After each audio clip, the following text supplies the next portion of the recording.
O Rafael diz aqui, salve, salve família. Professor, você comentou que quando um presidente que infringe a lei, quando continua no poder, perdemos a credibilidade. Então, se o Lula, que foi o maior ladrão e corrupto da história mundial, voltar ao poder, o que vai acontecer com a credibilidade do Brasil? O mundo tem essa visão do Lula, que ele é um ladrão safado? Olha, como eu Tu comentei, acabou de falar que o Lula é bem vistaço. claro, assim, eu acho que na região da América do Sul, sobretudo, os escândalos da Odebrecht, Lava Jato em geral, revelou um lado negativo da liderança brasileira regional, né? Há uma percepção de que o Brasil exportou a corrupção. Então eu lembro, por exemplo, alguns anos atrás que eu conversei com eu cheguei em Lima e o taxista falou: "E aí, de onde você está vindo?" Eu falei: "Ah, de São Paulo e tal."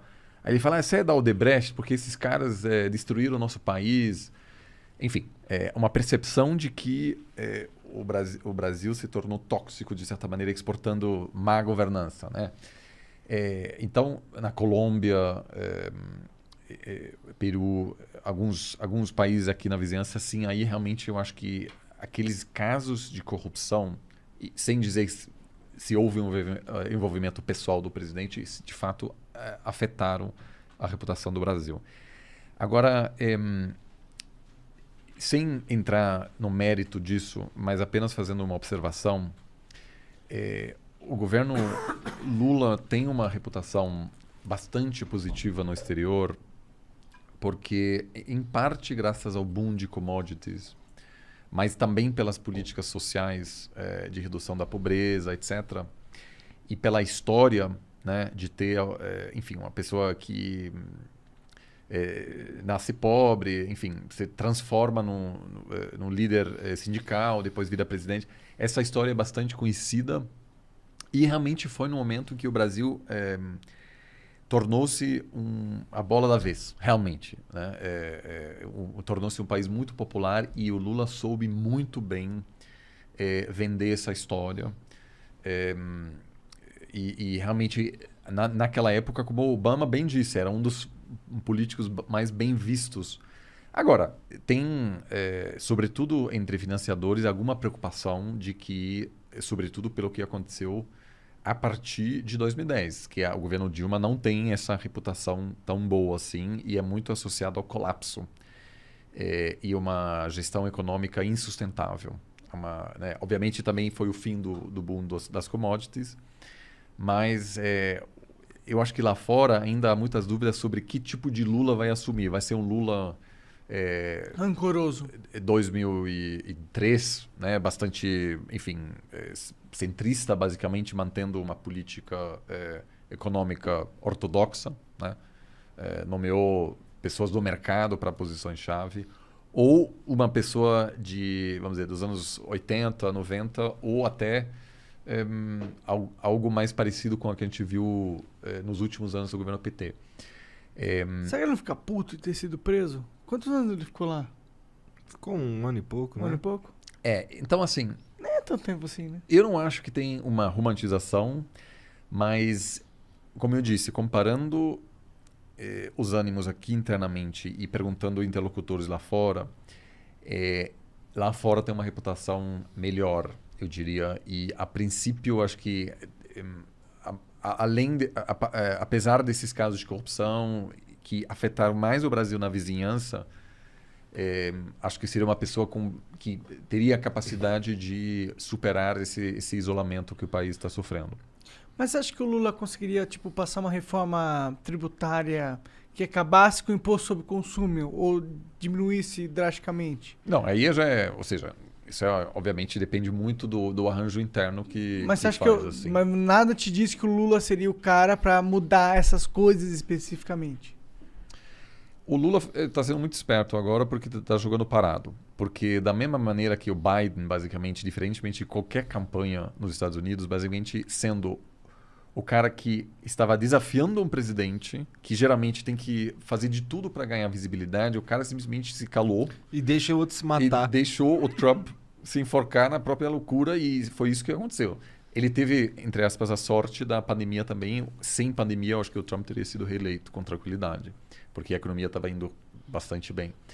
Então a gente não sabe ainda muito sobre essas questões. O Lula... O que me acende a lâmpada de teoria da conspiração com a China ali, mas tudo bem. Ih, caralho, aí, ó. Acende a minha lâmpada mas aqui. Veja, Peço desculpa pra humanidade aí. Não, mas vejam, o Biden não é melhor para a China. Que o Trump? A postura americana em relação à China é a única coisa que gera consenso entre republicanos e democratas. Ou seja, o Biden quer ser oposto do Trump, mas não nesse caso. Mas não, nesse caso é o único tema em Washington onde republicanos e democratas estão de acordo. Há um novo consenso. E eu lembro muito disso porque eu escrevi um livro 5 anos atrás sobre como a ascensão da China ia mudar o cenário, etc. E sempre houve uma divisão entre os chamados, que eles chamam em Washington de panda huggers, aqueles que abraçam o panda, que é pessoas um pouco mais, vamos dizer, que não são pró-China, mas assim, também veem na ascensão da China alguns aspectos positivos. E os chamados hawks, assim, os caras que querem conter a China, são anti-China, acham que os Estados Unidos precisa cortar laços. E sempre estava bastante equilibrado entre esses dois grupos. Hoje, as pessoas com a postura mais radical dominam totalmente. Não há mais ninguém que, vamos dizer, diz, não, mas vamos tentar ter uma boa relação. Isso não existe mais. Da China, foda-se. Então, assim, muito comum hoje, se tem uma conferência acadêmica com participantes chineses e americanos. Se for dos Estados Unidos, que os chineses não recebem visto. Se é na China, os americanos não recebem mais visto. Os programas de doutorado nas faculdades americanas têm medo de aceitar alunos chineses, porque podem ser pessoas ligadas ao governo chinês. Então, assim, está tendo uma mudança radical e o Biden, eu diria, vai até piorar a relação bilateral. Então, se a China...